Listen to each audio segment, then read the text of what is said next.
తెలంగాణ కేంద్ర హోంమంత్రి అమిత్ షా వస్తున్నారు. నిజామాబాద్లో పసుపు బోర్డును ప్రారంభించేందుకు గాను ఆయన హాజరవుతున్నారు. అయితే ఇది అంత పెద్ద విషయమేమీ కాదు. కానీ అమిత్ షా తన పర్యటనలో నిజామాబాద్ బీజేపీ ఎంపీ ధర్మపురి అరవింద్ తండ్రి దివంగత డి శ్రీనివాస్ విగ్రహావిష్కరణ చేయబోతుండటమే ఇంట్రెస్టింగ్గా మారుతోంది. డిఎస్ బతికున్నంత కాలము బీజేపీలో లేరు. అందున కాంగ్రెస్ బీఆర్ఎస్లో కీలక పదవుల్లో ఉన్న వ్యక్తి కుమారుడు బీజేపీలో ఎంపీగా ఉన్న కాషాయ కండువా కప్పుకోలేదు డిఎస్. అటువంటి వ్యక్తి విగ్రహాన్ని అమిత్ షా ఆవిష్కరించడం వెనుక గల కారణాలపై ఆసక్తికరమైన చర్చ నడుస్తోంది. ఈ నేపథ్యంలో తన తండ్రి విగ్రహావిష్కరణకు అమిత్ షాను పిలవటం వెనుక ధర్మపురి అరవింద్ ప్లాన్ ఏమైనా ఉండవచ్చనే అనుమానాలు వ్యక్తమవుతున్నాయి.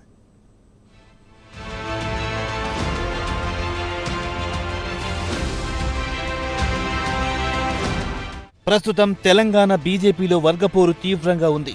తామంటే తామే అధికులమన్నట్టుగా కమలనాథులు పోటీ పడుతున్నారు. అధ్యక్ష పదవికి బండి సంజయ్, ఈటెల, డీకే అరుణ, కిషన్ రెడ్డి, రఘునందన్ రావు వంటి ప్రముఖులు పోటీ పడుతున్న నేపథ్యంలో తాను బలవంతునేనని నిరూపించుకునే పనిలో పడ్డారు ధర్మపురి అరవింద్. ఈ నాయకులకు ఇప్పటికే కేంద్రంలో మంచి పలుకుబడి ఉంది. బండి సంజయ్, కిషన్ రెడ్డిలు ఇప్పటికే కేంద్ర మంత్రులుండగా డీకే అరుణ, రఘునందన్ రావు, ఈటెల ఎంపీలుగా ఉండి కేంద్రంలో పలుకుబడిని పెంచుకుంటున్నారు. ధర్మపురి అరవింద్ కూడా ఎంపీగానే ఉన్నా ఆయనకు కేంద్ర పెద్దల దగ్గర సాన్నిహిత్యం తక్కువగా ఉందన్న వాదన వినిపిస్తోంది. అందుకే తన పలుకుబడిని నిరూపించుకునేందుకే ధర్మపురి విగ్రహావిష్కరణతో అందరి నోళ్లు మూయించేందుకు ప్లాన్ వేశారంటారు నిపుణులు.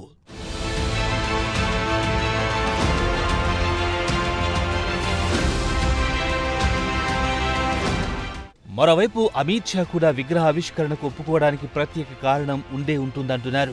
మోదీ షాలు ఏ పని చేసినా అందులో ఆంతర్యం ఖచ్చితంగా దాగి ఉంటుంది. ప్రతి చిన్న అంశంలోనూ రాజకీయ స్వలాభం చూసుకుంటారు. రాజకీయ నాయకులుగా ఈ పని చేయడంలో తప్పేమీ లేదు. డిఎస్ కు బీజేపీతో ప్రత్యక్ష సంబంధాలు ఎప్పుడూ లేవు. ఆయన కాంగ్రెస్ పార్టీకి సీనియర్ నేతగా ఉన్నారు. 2 సార్లు పీసీసీ చీఫ్ గా పనిచేశారు, మంత్రిగా చేశారు. కాంగ్రెస్ దగ్గర ఏమీ మిగల్లేదని తేలిన తర్వాతే ఆయన బీఆర్ఎస్ లో చేరారు. అక్కడ రాజ్యసభ సీటు కొట్టేశారు. ఇది ఆయన తర్వాత మళ్లీ కాంగ్రెస్ కు దగ్గరయ్యారు. కానీ అధికారికంగా కాంగ్రెస్ పార్టీలో చేరలేదు. తన కుమారుడు ధర్మపురి అరవింద్ బీజేపీ ఎంపీగా ఉన్నా కూడా కాషాయ కండువా కప్పుకోలేదు.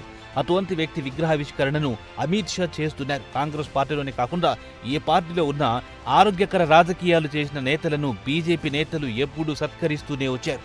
దేశ తొలి హోంమంత్రి సర్దార్ వల్లభాయ్ పటేల్ ను కాంగ్రెస్ పార్టీ పక్కన పెట్టినా మోదీ మాత్రం ఆయనకు 182 అడుగుల విగ్రహాన్ని కత్తించి సత్కరించారు. పివి నరసింహరావు విషయంలోనూ కాంగ్రెస్ ఆయనను పక్కన పెట్టినా ఆయన ఆశయాలను కమలం పార్టీ పుణికిపుచ్చుకుంది.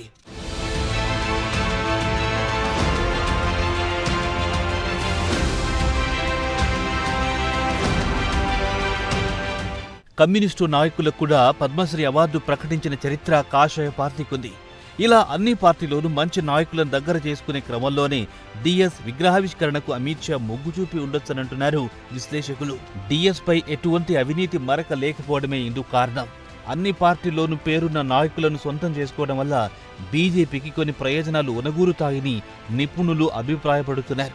ఆయా నాయకుల అభిమానులకు కమలం పార్టీ పట్ల సానుకూలత ఏర్పడుతుంది. దీనివల్ల ఆయా నాయకుల అభిమానులను ఓటర్లుగా మార్చుకోవచ్చు. ఇదిలా ఉంటే మరోవైపు కల్వకుంట్ల కవిత ఇంటికి కేంద్ర మంత్రి రామ్దాస్ అథవాలే వెళ్లారు. తెలంగాణ రాష్ట్ర పర్యటనకు వచ్చిన అథవాలే కవిత ఇంటికి వెళ్లడం వెనుక కూడా అమిత్ షా ఆదేశాలు ఏమైనా ఉన్నాయా అనే అనుమానము తలెత్తుతోంది. ఇప్పటికే బీఆర్ఎస్ నుంచి కవిత కాస్త దూరమయ్యారని, పార్టీలో జరుగుతున్న అవకతవకలపై కొందరు నేతలపై కేసీఆర్ కు కవిత రాసిన లేఖ లీక్ అయినప్పటి నుంచి ఆమెను పార్టీ కార్యక్రమాలకు దూరంగా పెట్టారన్న వాదన ఉంది. అలాంటి సమయంలో రామ్దాస్ అథవాలే కవిత ఇంటికి వెళ్లడంపై పలు అనుమానాలు వ్యక్తమవుతున్నాయి. ఈ నేపథ్యంలో కమలం పార్టీ తెరచాటున పావులేమైనా కదుపుతుందా అనే అనుమానాలు తలెత్తుతున్నాయి. ఏదేమైనా కాషాయ పార్టీ అగ్ర నాయకులు కదిపే పావుల వెనుక చాలా మతలబు ఉంటుంది. కొన్నిసార్లు అవి బయటికి వస్తాయి కానీ అర్థం కావు. మరి ప్రస్తుతం తెలంగాణలో జరుగుతున్న పరిణామాల వెనుక ఏ మతలబు ఉందో తెలియాలంటే వేచి చూడాల్సిందే.